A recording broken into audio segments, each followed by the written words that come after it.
கிறிஸ்துவுக்குள் மிகவும் பிரியமானவர்களே, இயேசு கிறிஸ்து இஸ்ரவேல் ஜனங்களை பார்த்து இப்படியாக கூறினார், சத்தியம் உங்களை விடுதலையாக்கும் என்று.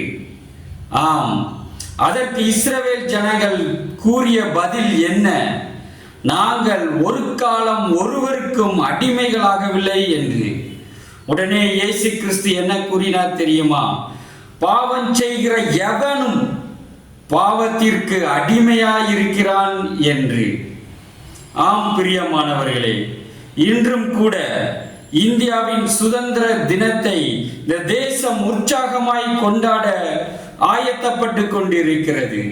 ஆனால் இந்த தேசத்தின் நிலை இன்று எப்படி இருக்கிறது? தேசத்தில் மக்களின் நிலை எப்படி இருக்கிறது? தேசத்தின் தலைவர்களின் நிலை எப்படி இருக்கிறது? ஆம், ஆங்கிலேய ஏகாதிபத்தியத்திடமிருந்து, ஆங்கிலேயரிடமிருந்து தேசம் விடுதலை பெற்றுவிட்டது என்று சொல்லி, எண்ணற்ற தியாகத்தின் மூலம் விடுதலை பெற்றுவிட்டது என்று சொல்லி தேசம் மகிழ்ச்சியோடு இன்றைக்கு நாம் கொண்டாடி கொண்டிருக்கிறோம். நம்முடைய முன்னோர்கள் எவ்வளவோ தியாகம் செய்து இந்த விடுதலையை வாங்கி கொடுத்திருக்கிறார்கள் என்று சொல்லி அதை நினைவு கூர்ந்து நாம் அவர்களுக்கு நன்றிகளையும் செலுத்தி கொண்டிருக்கிறோம். ஆனால் அதனுடைய பலன் முழுமையாய் கிடைத்திருக்கிறதா? இந்த தேசத்தின் நிலை இன்று எப்படி இருக்கிறது? தேசத்திலே பாவம் பெருகி இருக்கிறது. தேசத்தின் தலைவர்கள் கூட கூசாமல் மக்களிடம் பொய் கூறுவதை நாம் கண்களால் பார்த்து கொண்டிருக்கிறோம். தேசத்தின் மக்களோ மறுபுறம் போதைகளாலும் லஞ்சம், ஊழல் போன்ற எண்ணற்ற கொடிய பாவங்களினால் தேசம் சீரழிந்து கொண்டிருப்பதை நாம் பார்த்து கொண்டிருக்கிறோம். இன்னொரு கூட்ட ஜனங்கள் இருக்கிறார்கள், அவர்கள் வறுமையினால் பாடுபட்டு கொண்டிருக்கிறார்கள், கடன் பிரச்சனையில சிக்கி தவித்துக் கொண்டிருக்கிறார்கள். இவைகளில் இருந்து எப்படி நாங்கள் விடுதலையை பெற்றுக் கொள்வது என்று சொல்லி புரியாமல் அவர்கள் தவித்துக் கொண்டிருக்கிறார்கள்.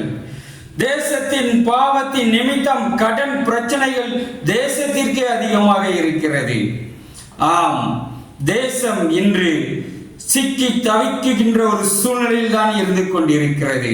இதிலிருந்து எப்படி விடுதலை அடைவது என்று சொல்லி மக்கள் வேதனையோடு புலம்பிக் கொண்டிருக்கிறார்கள்.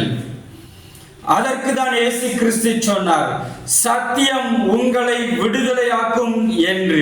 இயேசு கிறிஸ்து சிலுவையில் அறையும் முன்பதாக அன்றைக்கு இருந்த ஆசாரியர்கள் இயேசுவை, அன்றைக்கு இருந்த தேசாதிபதியாகிய தேசத்தை கவனித்துக் கொண்டிருந்த பிலாத்துவிடம் இயேசு கிறிஸ்துவை கூட்டிக் கொண்டு போகிறார்கள். அப்பொழுது பிலாத்து இயேசு கிறிஸ்துவிடம் கேட்கிறார், நீ யார் என்று.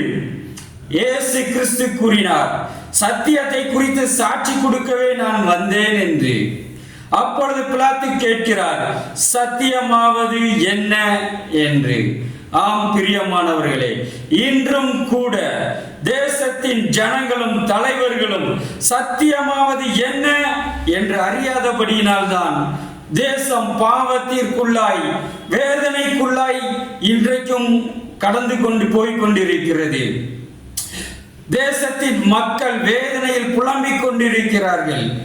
ஆம் பிரியமானவர்களே, சத்தியமாவது என்ன? சத்தியம் என்பது தேவனுடைய வார்த்தை. இந்த தேசம், இந்திய தேசம் சுதந்திரம் அடைந்தவுடனே இந்திய தேசத்தை நிர்வகிப்பதற்காக ஒரு அரசியல் சட்டத்தை உருவாக்குகிறார்கள். தேசத்தின் மக்கள் இனிமேல் யாருக்கும் அடிமையில்லை என்று கூறுகிறார்கள். ஆனால் அப்படியே சுதந்திரமாக இருக்கிறோம் என்று சொன்னால் எப்படி வேண்டுமானாலும் வாழ்ந்து கொள்ளலாம் என்று அர்த்தம் கிடையாது.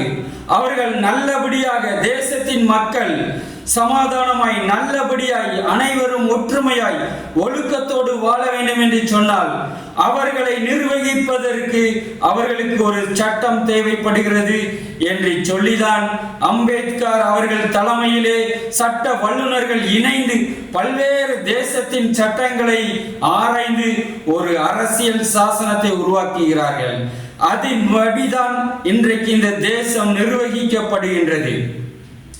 ஆம் பிரியமானவர்களே, இயேசு கிறிஸ்துவும் சொல்லுகிறார், நீ பாவத்திற்கு அடிமையாய் இருக்கிறாய். இந்த பாவத்தின் நிமித்தம் உனக்கு வேதனைகள் தான் உண்டாக்கி கொண்டிருக்கிறது. உன்னுடைய வழியை இந்த பாவத்தின் நிமித்தம் நீ கெடுத்துக் கொண்டிருக்கிறாய்.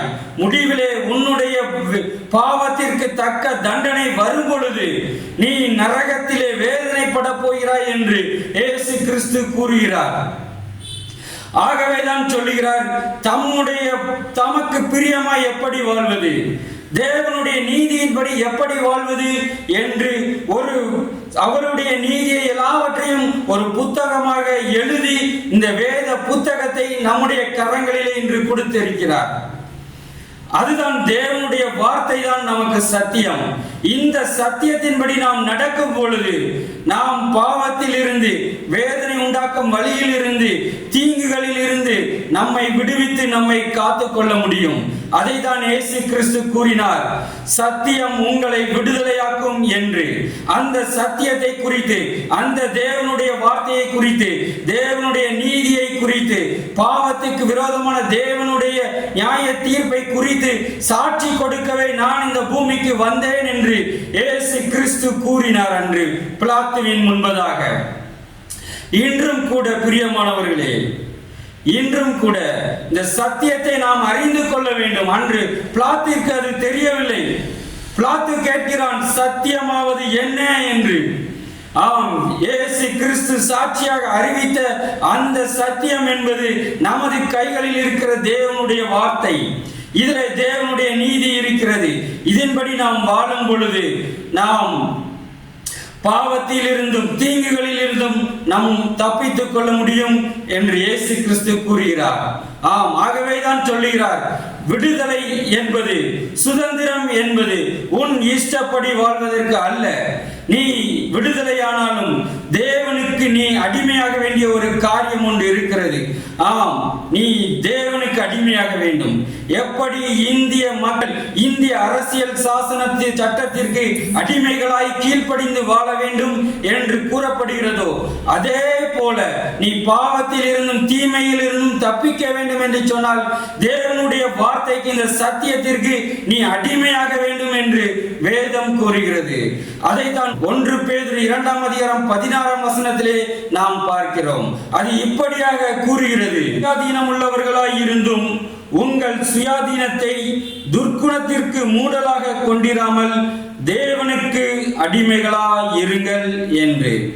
அதாவது சுதந்திரம் உடையவர்களாய் இருந்தும், சுதந்திரத்தை நீங்கள் பாவம் செய்வதற்கு, தவறாக வாழ்வதற்கு நீங்கள் அதை பயன்படுத்திக் கொள்ளாமல் நீங்கள் தேவனுக்கு அடிமைகளாயிருங்கள் என்று வேதம் நம்மை குறித்து கூறுகிறது.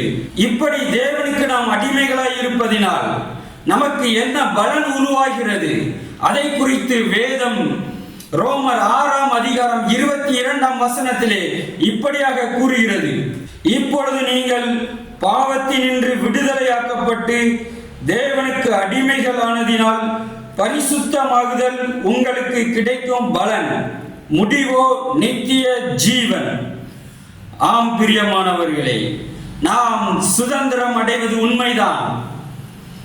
தேவனுடைய இயேசு கிறிஸ்துவின் இரத்தம் சகல பாவங்களை நீக்கி நம்மை சுத்திகரிக்கும். சத்தியம் நம்மை விடுதலையாக்கும். ஆனால் அந்த சத்தியத்திற்கு நாம் அடிமைகளாய் வாழ வேண்டும். அப்பொழுது அதனுடைய பலன்தான் பரிசுத்தமாகுதல்.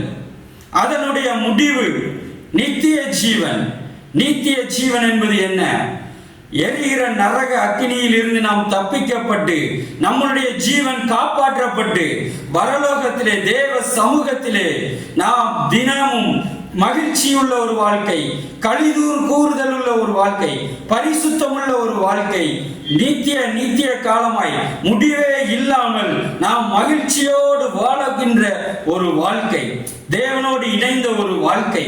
அப்படிப்பட்ட ஒரு சந்தோஷமான ஒரு முடிவை நாம் பெற்றுக்கொள்வோம். இந்த பூமியிலும் கூட பரிசுத்தமாகுதலை நாம் இந்த தேவனுக்கு அடிமைகளாவதினால் நாம் பெற்றுக்கொள்வோம் என்று வேதம் கூறுகிறது.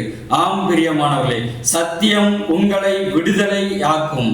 நீங்கள் விடுதலை அடைவதற்கு தேவனுடைய வார்த்தை தான் ஒரே வழி வழியில் பிரியமானவர்களை அதை குறித்து சாட்சி கொடுக்க இயேசு கிறிஸ்து அன்று பூமியிலே வந்தார். இன்றைக்கும் கூட தம்முடைய தேவ மனிதர்களை அனுப்பி அதை குறித்து சாட்சி கொடுக்கும்படியாய் தேவன் செய்து கொண்டிருக்கிறார். அதற்காகவே இந்த செய்தி. இன்று நீங்கள் சத்தியத்திற்கும் தேவனுக்கும் அடிமைகளாகும்படியாய் தேவன் உங்களை அழைக்கிறார். மெய்யான சுதந்திரத்தின் பலனை இதன் மூலம் நீங்கள் பெற்று அனுபவிக்கும்படியாய் தேவன் விரும்புகிறார். தேவனுக்கே மகிமை உண்டாவதாக. துதி கன மகிமை யாவற்றையும் இயேசுவுக்கு செலுத்துகிறோம். ஆமென்.